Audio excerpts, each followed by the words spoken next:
আজকে আলোচনার বিষয় রমাদান সম্পর্কে যেটা আলোচনা হচ্ছে। আজকে আমরা জানবো রোজার উদ্দেশ্যটা কি, রোজার উদ্দেশ্যটা কি, সিয়ামের উদ্দেশ্য কি, কেন আমরা সিয়াম রাখবো, সিয়ামের জন্য কেন এত প্রস্তুতি, কথা ঠিক কিনা? এক মাস দেড় মাস আগে রমাদান রমাদান রমাদান করে করে গলা ফাটাচ্ছি।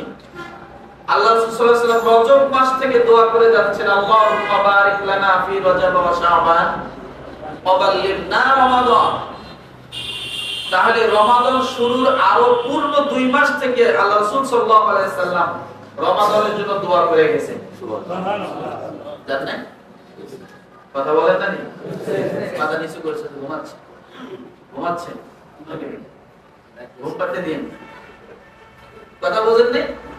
তাহলে এই যে রমাদান শুরু হওয়ার 2 মাস আগ থেকে রমাদানের ঢোল বাজতেছে, রমাদানের এলান হচ্ছে, রমাদানের জন্য দোয়া হচ্ছে, কথা ঠিক কিনা? তাহলে রমাদানটা এত গুরুত্বপূর্ণ কেন, এটাই আজকে আলোচনা করব। রোজার উদ্দেশ্য কি? সুবহানাল্লাহ। রোজার উদ্দেশ্য কি? রমাদানের উদ্দেশ্য না, রমাদান আলাদা, রোজা আলাদা। রোজাটাই মনে হয় রমাদান আলাদা, রোজা আলাদা। রমাদান হলো পুরো একটি প্যান্ডেল, আর রোজা হলো ওই প্যান্ডেলের স্টেজ। বুঝলেন না? মনে হয় স্টেজ আলাদা, প্যান্ডেল আলাদা কিনা? আলাদা না? ভিতরে ভাগ আছে কিনা? স্টেজ কি মাটির সাথে মিশানো থাকে? কি থাকে? একটু আলাদা থাকে, উঁচা থাকে, মানুষ দূরের থেকে দেখলে বোঝে ওইটা প্যান্ডেল। কিন্তু এই স্টেজটা কি প্যান্ডেলের বাহিরে থাকে নাকি? না, প্যান্ডেলের সাউন্ডের ভিতরেই থাকে। রমাদান হলো পুরো একটা স্টেজ, প্যান্ডেল। ওই প্যান্ডেলের ভিতরে স্টেজটার নাম হলো রোজা, সিয়াম। মনে থাকবে? আজকে আলোচনার বিষয় রোজার উদ্দেশ্য কি, মনে থাকবে? আল্লাহ পাক রব্বুল আলামিন বলেন, ইয়া আইয়ুহাল্লাযীনা আমানু কুতিবা আলাইকুমুস সিয়ামু কামা কুতিবা আলাল্লাযীনা মিন ক্বাবলিকুম লাআল্লাকুম তাত্তাকুন। আল্লাহ জোরে বলেন আল্লাহ, জোরে বলেন আল্লাহ। রমাদান তো এখন আসে নাই, বলা হয়েছে অনেকে রোজা আছে আলহামদুলিল্লাহ। দেখেন রোজা বা সিয়াম যেটাই বলে, সিয়াম বললে সওয়াব আছে। এই সিয়াম এমন একটা আমল, যে আমলের কথা বর্ণনা করতে যায় আল্লাহ সুবহানাহু ওয়া তাআলা রেফারেন্স নাম দিয়েছে। সুবহানাল্লাহ। কি নাম দিয়েছে? কথা বলতে হবে। হজের কথা বলতে যায় আল্লাহ পূর্বের কারো কথা বলেননি, যে তোমাদেরকে হজ ফরজ করা হলো পূর্বে যেমন ফরজ করা হয়েছে, রেফারেন্স নাম দিয়েছে না। নামাজের কথা আল্লাহ যত জায়গায় বলেছেন, আল্লাহ তাআলা কোথাও এই কথা বলেননি যে তোমাদেরকে নামাজ দেওয়া হলো পূর্বে যেমন পূর্ববর্তীদেরকেও যেমন নামাজ দেওয়া হয়েছে। আল্লাহ এই রেফারেন্স নাম দেননি। যাকাতের ক্ষেত্রে আল্লাহ সুবহানাহু ওয়া তাআলা যত জায়গায় বলেছেন শুধু যাকাতের কথা বলছেন, কিন্তু রেফারেন্স নাম দেননি যে তোমাদেরকে যাকাত দেওয়া হয়েছে পূর্ববর্তীদেরকেও যেমন যাকাত দেওয়া হয়েছিল। আল্লাহ এই কথা বলেননি। তাহলে নামাজ, রোজা, হজ। কিন্তু রব্বুল আলামিন একমাত্র কোরআনুল কারীমে যখন সিয়ামের আলোচনা করলেন, রোজার কথা যখন বললেন, তখন আল্লাহ বললেন, কামা কুতিবা আলাল্লাযীনা মিন ক্বাবলিকুম লাআল্লাকুম তাত্তাকুন। আল্লাহ জোরে বলেন না। তাহলে নামাজের ক্ষেত্রে আল্লাহ পূর্বের কারো কথা রেফারেন্স টান দেননি, হজের ক্ষেত্রে রেফারেন্স টান দেননি, যাকাতের ক্ষেত্রে আল্লাহ রেফারেন্স টান দেননি। টান দিলেন কোন ক্ষেত্রে? সিয়ামের ক্ষেত্রে। বলে কেন? সত্যিকার আসলে বাস্তব হলো সিয়াম একটা কঠিন কাজ, সিয়াম একটা কষ্টের জিনিস, কষ্টের ইবাদত। রোজা একটা কষ্টের ইবাদত, সারাদিন না খেয়ে থাকতে হয়। মানুষ ভয় পায়। মানুষ কি পায়? যেমন আপনি একটা অসুস্থ হয়েছেন, কোন এক হাসপাতালে গেলেন ওষুধের জন্য, ডাক্তার ওষুধ দিয়ে আপনাকে বলবেন আপনাকে দিলাম, পূর্বে অন্য কেউ দিয়েছি, বলবে এই যে আপনাকে ওষুধ দিলাম, ভয় পাইয়েন না, এর আগে আমি আরো অনেক মানুষকে ওষুধ দিয়েছি, এই কথা ডাক্তার বলে না। কেন বলে না? কারণ এখানে মারাত্মক বলতে কিছু না, আমার যা মনে চেয়েছে আমি তাই লিপিবদ্ধ করে দিয়েছি, তুমি খাও, অসুস্থ সুস্থ হয়ে যাবে। কিন্তু আপনি যখন একজন অপারেশনের রোগী হবেন, ডাক্তার যখন আপনাকে অপারেশনের কথা বলবে, দেখবেন বন্ধুর কাছে বলবেন, বন্ধু আমার না জানি অপারেশন নাকি করতে হবে, আমি ভয় পাচ্ছি, বলা ঠিক কিনা? আমার অ্যাপেন্ডিসাইড হয়েছে, আমার এখানে কাটতে হবে, অপারেশন করতে হবে। কিন্তু সংখ্যক মানুষ আছে সুই দিতে ভয় পায়, অপারেশন তো পরের কথা, 3 দিন থেকে খাওয়া দাওয়া বন্ধ হয়ে গেছে, অপারেশন করবে, ভয়ে বাঁচতেছে না। এবার ডাক্তার তাকে বলেন আপনি কেন ভয় পাচ্ছেন? এই যে দেখেন বেডের মধ্যে যতগুলো রোগী আছে সব অপারেশনের রোগী, আপনার কোনো ভয় নাই, ওদের যেমন কোনো ভয় ছিল না। রেফারেন্স নাম দিল। কেন? আপনি কিসের ভয় করতেছেন? এই হাসপাতালে বর্তমানে এই ওয়ার্ডে যতগুলো রোগী আছে সব তো অপারেশনের রোগী, আপনি কেন ভয় পাচ্ছেন? তার মানে ওইটা দেখায়া আপনাকে কি করতেছে? কি করতেছে? সাহস যোগায় দিচ্ছে।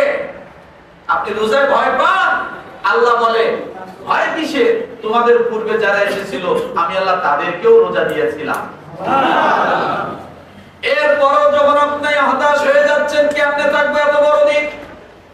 রব্বুল আলামিন ডাক দিয়ে বলেন ইউরিদুল্লাহু বিকুমুল ইউসরা ওয়া লা ইউরিদু বিকুমুল উসরা। আল্লাহ বলেন বান্দারে শুধু তুমি একটু রমাদানের সময় রোজা থাকার জন্য নিয়ত করো, আর তুমি প্রস্তুতি নাও, বাকি আমি আল্লাহ তাআলা বিশাল কষ্টদায়ক রোজাটাকে আমি আল্লাহ সহজ করে দেব। শুধু দরকার হিম্মত। কি বলেন তো? হিম্মত। শুধু দরকার হিম্মত। অনেক সময় দেখা যায় চাহারিতে খাওয়ার পরেও অনেকের রোজা থাকতে কষ্ট হয়। একই ব্যক্তি আবার এমন দিন হয়ে যায় যে চাহারিতে জান্নাত পায়নি। যে ব্যক্তি রোজ প্রতিদিন চাহারি খায় কষ্ট হয়, কিন্তু ওই ব্যক্তি আবার কি হঠাৎ একদিন জান্নাত এরকম হয় না? এরকম হয়ে যায়। তখন ওই লোকটা সারাদিন রোজা রাখে, দিন শেষে এসে বলে হুজুর আজকে না খেয়ে রোজা ছিলাম, কিছুই মনে হলো না। এরকম হয় কি হয় না? হয়ে যায়। আর অন্যদিন চাহারিতে খাওয়ার পরে এসে বলে হুজুর আজকে খুব ক্লান্ত লাগতেছে। আছে কি না? আছে। বলে ভাই খাওয়া দাওয়ার ভিতরে তো আসলে হিম্মত নয়, আপনার হিম্মতটা হলো ঈমানের দিক থেকে। আজকে আপনি জান্নাত পাননি, আপনার জন্য এটা বড় কিছু না। আপনি রোজা রেখে থাকেন, দেখেন আপনি যে না খেয়ে আছেন আপনার কাছে মনেই হবে না। আল্লাহ তাআলা নিজে বলেছেন ইউরিদুল্লাহু বিকুমুল ইউসরা ওয়া লা ইউরিদু বিকুমুল উসরা। আমি আল্লাহ তাআলা এগুলোকে সহজ করে দিই। ও মুসলমান, এই জন্য রব্বুল আলামিন রেফারেন্স নাম দিলেন, আপনি যাতে চিত হয়ে না যান, কায়েত হয়ে না যান। আল্লাহ বলেন কামা কুতিবা আলাল্লাযীনা মিন ক্বাবলিকুম, তোমাদের পূর্বে যারা এসেছিল তাদেরকেও রোজা দেওয়া হয়েছিল, আর এই জন্য আমি আল্লাহ দিয়েছি লাআল্লাকুম তাত্তাকুন। রোজার উদ্দেশ্য হলো আল্লাহর নিকট তাকওয়ার মাধ্যমে পুরস্কৃত হওয়া। সুবহানাল্লাহ। রোজার উদ্দেশ্য কি বলেন তো? আল্লাহ তাআলার নিকট তাকওয়ার মাধ্যমে নিজেকে কি করা? পুরস্কৃত করা। আল্লাহর কাছে যেন আমি পুরস্কার পাই। কিসের মাধ্যমে? রোজার মাধ্যমে। রোজার দ্বারা কি হবে? তাকওয়া অর্জন হবে। তো কথা হলো এইটাই যে আল্লাহর নিকট তাকওয়ার মাধ্যমে বান্দা কি হবে? পুরস্কৃত হবে। এই জন্যই হলো রোজা, সিয়াম। তাহলে আল্লাহর কাছে কি পুরস্কার? কথা ঠিক কিনা? আমার যদি তাকওয়া অর্জন হয় আমি আল্লাহর কাছে কি পুরস্কার পাবো? রব্বুল আলামিন হাদিসে কুদসিতে জানায় দেন, রাসূলুল্লাহ সাল্লাল্লাহু আলাইহি ওয়াসাল্লাম বলেন, আস-সাওমু লি ওয়া আনা আজজি বি। বান্দা যদি সিয়ামের মাধ্যমে, রোজার মাধ্যমে তাকওয়া অর্জন করতে পারে, আমি আল্লাহ বান্দার জন্য, আমি আল্লাহ তাআলা নিজে, আমি আল্লাহ বান্দার জন্য পুরস্কৃত হয়ে যাব। সিয়ামের মাধ্যমে যদি তাকওয়া অর্জন করতে পারেন আপনার জন্য কে হবে? কথা বলেন না? আল্লাহ। আরো জোরে বলেন আল্লাহ। আল্লাহ আপনার জন্য হয়ে যাবে। ও মুসলমান, আল্লাহ যদি কারো জন্য হয়ে যায় এই দুনিয়ায় তার কোনো চিন্তা থাকবে না, তার কোনো ভয় থাকবে না। আল্লাহ তাআলা নিজে ডাক দেবেন, আলা ইন্না আউলিয়া আল্লাহি লা খাউফুন আলাইহিম ওয়া লা হুম ইয়াহজানুন। আল্লাহ। তাহলে এক নাম্বার কথা হলো সিয়াম আল্লাহর হুকুম। আল্লাহ কেন সিয়াম দিয়েছে? আমাদের তাকওয়া অর্জনের জন্য। কিসের জন্য? তাকওয়া অর্জনের জন্য। এবার আপনি যদি প্রশ্ন করেন যে তাকওয়া অর্জন করলে কি হবে, আল্লাহ বলেন আমি বান্দার জন্য হয়ে যাব। সুবহানাল্লাহ। আরো জোরে বলেন না? কথা বুঝছেন? সিয়াম কার হুকুম? আল্লাহ। এক নাম্বার, সিয়াম যে রাখবে তার জন্য কি হবে? তাকওয়া অর্জন হবে। এখন আপনি যদি প্রশ্ন করেন আল্লাহ আমি যদি তাকওয়াবান হই আমার জন্য কি হবে, আল্লাহ বলেন আমি তোমার জন্য হয়ে যাব। সুবহানাল্লাহ। তাহলে ওই সিয়াম তো রাখা দরকার, ওই রকম রোজা তো রাখা দরকার যে রোজায় আমার তাকওয়া অর্জন হবে। কথা ঠিক কি না? সব রোজায় কিন্তু তাকওয়া অর্জন হবে না। সব রোজায় কিছু রোজা আছে, রোজা রাখলে মানুষের মুখে মুখে রোজাদার শব্দ বাইর হবে। মানুষ বলবে লোকটা রোজাদার, কিন্তু তাকওয়াদার না। কথাটা বোঝেন নাই মনে? কিছু রোজা আছে রাখলে চোখ মুখ শুকাবে, কিন্তু তাকওয়া অর্জন হবে না। বোঝেন নাই? কিছু তাকওয়া আছে যেটা, কিছু রোজা আছে মানুষ রোজা রাখলে তাকওয়ার বিপরীত ভাই ভাইয়ের গোশত খাবে, মরা ভাইয়ের গোশত খাবে। আছে না নাই? আছে। আবার কিছু রোজা আছে যে রোজা রাখলে বান্দা সত্যিকারে তাকওয়া অর্জন হবে। আর তাকওয়া অর্জন হলে কি হবে? আল্লাহ তার জন্য হয়ে যাবে, আল্লাহকে পাওয়া যাবে না, আল্লাহ তার জন্য হয়ে যাবে।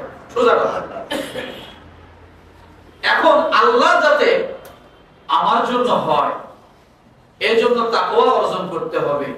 আর তাকওয়া যেন আমার অর্জন হয় এজন্য আমাকে রোজা রাখতে হবে। যে রোজায় আমার তাকওয়া অর্জন হবে ওই রকম রোজা রাখা দরকার কি? ওই রকম রোজা রাখার জন্য তিনটা কাজ করা দরকার। কয়টা? তিনটা। জোরে বলে তিনটা। জোরে বলে তিনটা। এক নম্বরে রোজা রাখতে হবে আল্লাহর মহব্বতে।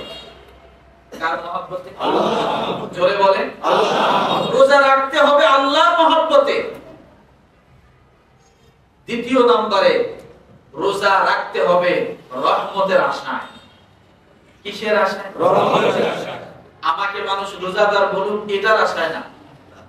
কথা ঠিক না? মানুষের সামনে যায় ঘন ঘন স্যাপ ফেলাই, লোকটা স্যাপ ফেলাই কেন? আমি আজকে রোজা। উদয় যায় মানুষের সামনে, আজকে রোজাটা খুব লাগছে। আরো যদি কোনোদিন সেহরিতে উঠতে না পারে সেদিন সারাদিন ঢোল পিটাবে, আজকে আমি না খাইয়া রোজা। আছে না? আছে না? এইগুলোর ভিতরে কিছু অহংকার আসে, কিন্তু গর্ব আসে। আসে কি আসে? দরকার নেই। তাহলে কিসের আশায় রোজা রাখতে হবে? 2 নম্বরে রহমতের আশায়। 3 নম্বরে রোজা রাখতে হবে আযাবের ভয়। কিসের ভয়? আযাবের ভয়। আযাবের ভয়। এই 3টা জিনিস যদি কারো কোনো ইবাদতে পাওয়া যায়, সেটা নামাজের ক্ষেত্রে হোক, হজের ক্ষেত্রে হোক, যাকাতের ক্ষেত্রে হোক, সিয়ামের ক্ষেত্রে হোক, যদি এই 3 জিনিস যদি কোনো ব্যক্তির ইবাদতে পাওয়া যায়, তাহলে ওই ইবাদতটা আল্লাহর দরবারে কবুল হয়।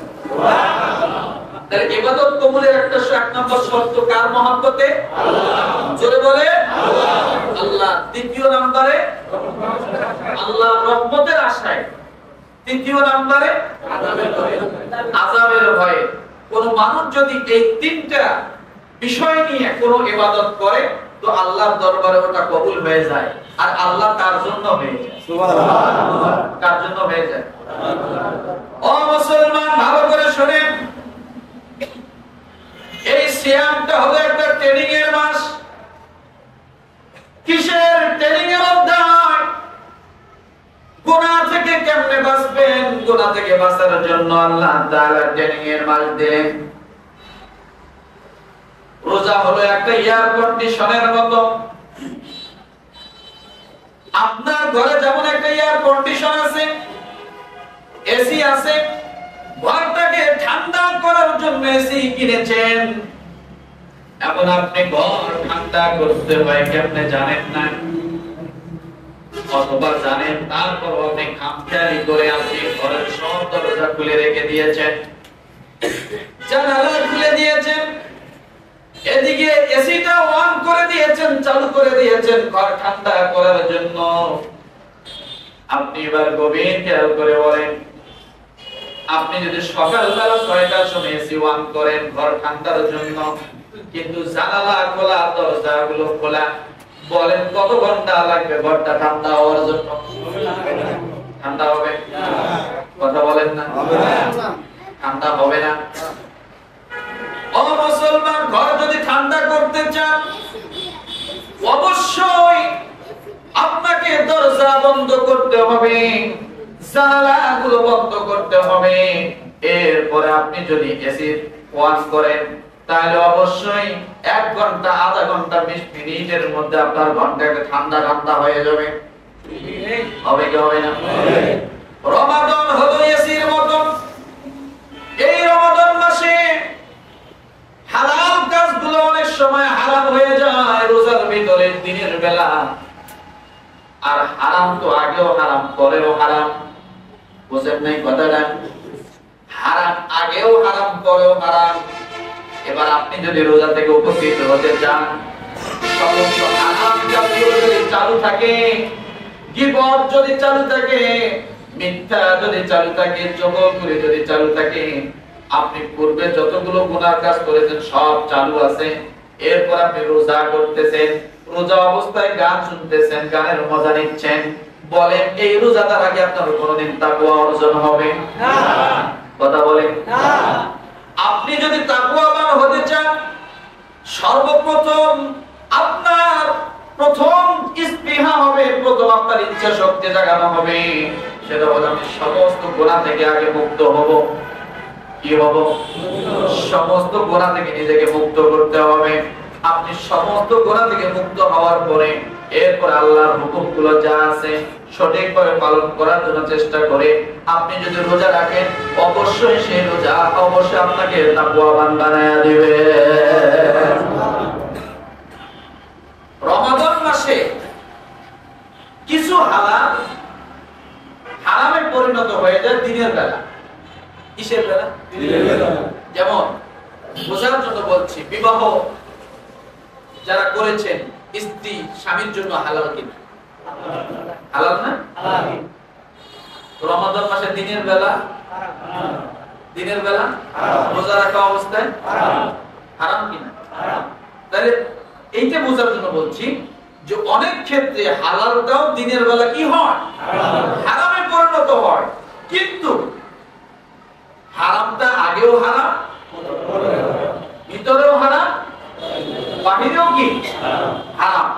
তাহলে আপনি রোজা রাখতেছেন, যেমন খাবার খাওয়াটা এটা আপনার জন্য হালাল ছিল, কিন্তু রমাদান মাসে এসে দিনের বেলা প্রাপ্ত বালেক পুরুষের জন্য, সুস্থ পুরুষের জন্য কি হারাম দিনের বেলা, আপনার জন্য, যে রোজা রাখবে তার জন্য। তাহলে এই খাবারটা আমার দেখেন আপনার জন্য হারাম হচ্ছে দিনের বেলা। এখন রমাদানের বাহিরে এটা কি ছিল? হালাল ছিল। এটা বোঝার জন্য বলছি যে কিছু কিছু জিনিস হালাল, সেটা দিনের বেলা কি হয়? হারামে পরিণত হয়। এখন আমরা অনেক মানুষ আছি, না খেয়ে থাকতেছি ঠিক, কষ্ট করতেছি ঠিক, মিথ্যা ছেড়ে দেয়নি, মিথ্যা গীবত ছেড়ে দেয়নি, হিংসা ছেড়ে দেয়নি। আগেও আমি যে কাজগুলো করেছি যেমন ভাবে করেছি, এখনো আমি এভাবেই করতেছি। বলেন এই রোজা দ্বারা কি আমার তাকওয়া অর্জন হবে? এই রোজা দ্বারা তাকওয়া অর্জন হবে না। এই জন্য ইমাম গাজ্জালী রাহমাতুল্লাহ আলাইহি বলেন, গুনাহের উৎস দেয় দুইটা জিনিস। গুনাহের দিকে উৎসাহিত করে কয় জিনিস? দুই জিনিস। এক নাম্বার হলো শয়তান। শয়তান মানুষকে উৎসাহিত করে গুনাহের দিকে। দ্বিতীয় নম্বরে হলো নফস। দ্বিতীয় নম্বরে কি? নফস। যার কারণে যে শয়তান মানুষকে গুনাহের দিকে উদ্বুদ্ধ করে, আল্লাহ তাআলাকে আপনি যেন অভিযোগ করতে না পারেন, এজন্য আল্লাহ তাআলা রমাদানের প্রথম রাত্রে আল্লাহ তাআলা শয়তানকে শিকলে আবদ্ধ করে রাখে। এখন আপনি শয়তানের দোষ দিবেন রমাদান মাসে? তাহলে দ্বিতীয় নম্বরে আপনি যে রমজান মাসে গুনাহর কাজ করে যাচ্ছেন, এটা কিসের মাধ্যমে? শয়তান তো শিকলে বাঁধা। কিসের মাধ্যমে? নফসের মাধ্যমে। এখন নফসটা কন্ট্রোল করা আপনার জন্য সহজ, কিন্তু আপনি করতেছেন না। শয়তানকে হয়তো আপনি কন্ট্রোল করতে পারতেছেন না, এজন্য আল্লাহ কন্ট্রোল করে দিয়েছে, শিকলে বেঁধে দিয়েছে। এরপরও আপনি রমাদানে যে আপনি গুনাহর কাজ করতেছেন, কিসের মাধ্যমে করতেছেন? নফসের মাধ্যমে। নফসটা তো আপনার ভিতরে। আপনি ইচ্ছা করলে এটাকে দাবাইতে পারেন, ইচ্ছা করলে এটাকে ছেড়ে দিতে পারেন, ইচ্ছা করলে এটাকে বন্ধ করে দিতে পারেন, ইচ্ছা করলে এটা খুলে রাখতে পারেন। এই জন্য রমাদান মাসে আপনি এই অভিযোগ করতে পারবেন না, আল্লাহ আমি রোজা রাখার পরেও আমি কেন এত খারাপ কাজ করতেছি, শয়তানকে কেন তুমি শিকলে আবদ্ধ করতেছো না? বলে আল্লাহ আগেই করে রাখছে। তাহলে এখন থেকে প্রস্তুতি নিতে হবে যে এবার রমাদানের মূল রোজা হবে মিথ্যা একটাও বলবো না রমাদান মাসে, ইনশাআল্লাহ। এটা হবে মূল রোজা, যে এবার রমাদান আমি মিথ্যা, এবার রমাদান মাস আসবে আমি এক মাস পুরোপুরি এক মাস কোনো গীবত করব না। যে কয়টা কথা বলবো হিসাব করে বলবো, কারো অন্য কারো বিষয় আমি বলতেছি কিনা, আর এই কথাটা সে শুনলে মনে কষ্ট পাবে কিনা, যদি এমন কোন কথা আপনার মুখ দিয়ে বাইরে হয় সঙ্গে সঙ্গে তওবা করে নেন। বুঝতে পারছি? তাহলে কথা বলতে হবে হিসাব করে, যাতে বেহুদা কোনো কথা না বাইর হয় যা আপনার রোজাকে দুর্বল করে দেয়। রোজাকে কি করে দেয়? দুর্বল করে দেয়।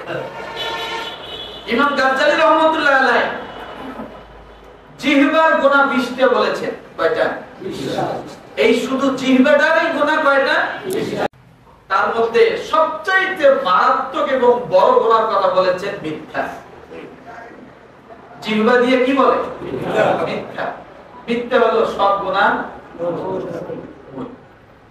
মিথ্যাকে যদি আপনি ছেড়ে দিতে পারেন, তা আপনি তো প্রতিজ্ঞা করতে পারেন যে আমি মিথ্যা বলবো না, আর মিথ্যা বলতে হয় এমন কোন কাজও আমি করব না, তাহলে তো হয়ে গেল। হিংসা আমি করব না পুরো একটা রমাদান মাস। আপনি প্রতিজ্ঞা করেন যে আমি কারোর প্রতি হিংসা করব না। আল্লাহ যাকে যতটুকু দিছে, যার ভাগ্যে যা আছে আল্লাহ তাই দিয়েছে, আমি হিংসা করে ওটা কিছুই হবে না। একজন ডাক্তারের প্রতি আমি হিংসা করে আমি ডাক্তার হতে পারবো না, একজন ইঞ্জিনিয়ার উপরে হিংসা করে আমি ইঞ্জিনিয়ার হতে পারবো না। কি কথা বুঝেন না? হিংসা না, ঈর্ষা করা জায়েজ, কিন্তু হিংসা করা জায়েজ না। হিংসা করা হারাম, ঈর্ষা করা জায়েজ। আপনি একজন ইমামকে দেখে মনের মধ্যে আনতে পারেন যে আল্লাহ আমিও যদি ইমাম হতে পারি, এটা ঈর্ষা, এটা হিংসা। এটা কি ঈর্ষা? এটা হিংসা না। এখন আপনি চেষ্টা করতে পারেন, তালবে ইলম হয়ে যেতে পারেন, কোরআন শেখা শুরু করতে পারেন, হাদিস শেখা শুরু করতে পারেন, অসুবিধা নেই, সব হবে। কিন্তু হিংসা যদি করেন, এই ইমাম সাহেব এই কেমনে থাকে এলাকায়, আছে না? হ্যাঁ, কেমনে থাকে, চাকরি কেমনে করে, আছে না? আপনি সঙ্গে সঙ্গে ধ্বংস হয়ে যাচ্ছে। কেমন ধ্বংস জানেন? হিংসার ব্যাখ্যায় বলা হয়েছে যে বেলেট যেমন মাথার চুলকে টান দিয়ে যেমন যখন কামানো হয়, মাথার কালো মাথাকে যেমন সাদা বানিয়ে দেয়, হিংসা ওই রকম মানে কালো মানে নেকটাকে, ভালো কাজটাকে একবারে ব্ল্যাক বানিয়ে দেয়, কালো বানিয়ে দেয়। আরো সহজে বোঝার জন্য বলা হয়েছে যে একটা কাঠকে যেমন আগুন পুড়াইয়া একবারে ভস্মীভূত করে দেয়, বেদামি বানায়া দেয়, হিংসা মানুষের ঈমান আমলকে এইভাবে নষ্ট করে দেয়। আগুন যেমন জ্বালায় পুড়ে শেষ করে, হিংসা মানুষের ভিতরটা জ্বালায় পুড়ে শেষ করে। আগুনের সাথে এটা সম্পর্ক করা হয়েছে। তাহলে রোজা যদি আমরা এইভাবে থাকি যে আমরা হিংসা করব না, তাহলে এবারে রোজা শুধু না খেয়ে থাকা রোজা হবে না, তাকওয়াবানদের রোজাই হবে। পারবো না? কি বলেন পারবো না? ইনশাআল্লাহ। এখন তাকওয়াবান রোজার আরেকটা বিষয় আছে, সেটা হলো আপনি হিংসা করলেন না, গীবত করলেন না, চগলখুরি করলেন না, বুঝেন, এগুলো সব বন্ধ করলেন, গান শুনলেন না, গুনার কাজ করলেন না, বন্ধ করলেন, আলহামদুলিল্লাহ রোজা রাখা শুরু করলেন। কিন্তু চাহারি আর ইফতারি যে খাইতেছেন একেবারে বল ভরে ভরে সব হারাম টাকা। কথা বোঝেন নাই? মনে কথা বোঝেন নাই? আরে ভাই, রোজা রেখে গীবত করলে তো রোজা নষ্ট হয়। আর হারাম খাবার রোজা রাখা অবস্থায় রোজার বাইরে খাবেন, তাতেও রোজা নষ্ট হয়। বুঝেন নাই? মনে কথা কি বুঝছে? রোজা রাখা অবস্থায় গীবত করলে রোজা কি হয়? নষ্ট হয়। হিংসা করলে রোজা নষ্ট হয়, মানে দুর্বল হয়, হালকা হয়। আর হারাম খাবারের টেস্টটা এত খারাপ, ওটা রোজার বাইরে খাইলে রোজার ভিতরটা নষ্ট হয়। সাহারি কি রোজার ভিতরে খান না বাইরে খান? কথা বোঝেন না? সাহারি খায় রোজার বাইরে, ওই হারাম খায় যদি আপনি রোজা রাখেন পুরো রোজাটা নষ্ট হয়ে যাবে। ইফতারি কি রোজার ভিতরে খায় না বাইরে খায়? বাইরে। হারাম খাবারের ক্রিয়া দেখেন কত, আপনি খাইছেন বাইরে কিন্তু আপনার রোজা নষ্ট করতেছে ভিতরে। তাহলে আপনি হিংসা বন্ধ করে কি করলেন? চগলখুরি বন্ধ করে কি করলেন? লাভ আছে, এক সাইড লাভ হচ্ছে, কিন্তু আরেক সাইড আপনি এমনটাই করতেছেন যে আপনার বাহির থেকে ভিতরে ধাক্কা মারতেছে। বর্ডার থেকে কি উপর থেকে এবারে আপনাকে ধ্বংস করতেছে। তাহলে কি করতে হবে? হারাম না হালাল? হারাম না হালাল? জোরে বলেন হালাল। হালাল সেটা আলু ভর্তা কি হবে? আলু ভর্তা খান, খাঁটি সরিষার তেল কিনবেন, মজাই হবে। কথা ঠিক কিনা? আমি সাহেবকে বলবেন একটু ভালো করে মাখাইতে, ভর্তা যত বেশি মাখাবেন তত মজা হবে। আদা ছাড়া মাখা করলে কিন্তু ওটা ভালো লাগে না। করলে হুজুর ভর্তা খাওয়া শিখিয়েছেন নাকি? খান, গোস্ত খান, সমস্যা নেই, কিন্তু হালাল হতে হবে। আমি এটাই বুঝাতে চাচ্ছি, কি হতে হবে? হালাল। হালালের দাম, হালালের মর্যাদা অনেক বেশি, কথা ঠিক কিনা? হালালের মর্যাদা অনেক বেশি, হালালের ক্ষমতা অনেক বেশি। সেটা যদি অল্প হয় আমার আল্লাহর দরবারে অনেক কবুলিয়ত হয়। আপনি যদি স্বচ্ছ নিয়তে হালাল কোন জিনিস যদি আল্লাহর রাস্তায় দান করেন, সেটা যদি ছোট থেকে ছোট হয়, একটা খেজুর পরিমাণও যদি হয়, আমার রাসূল ডাক দিয়ে বলেন, ওই একটা খেজুর দান করার বিনিময়ে আমার আল্লাহ বহুত বার সমান সব বান্দার আমলনামায় দিয়ে দেন। কি পাহাড় সমান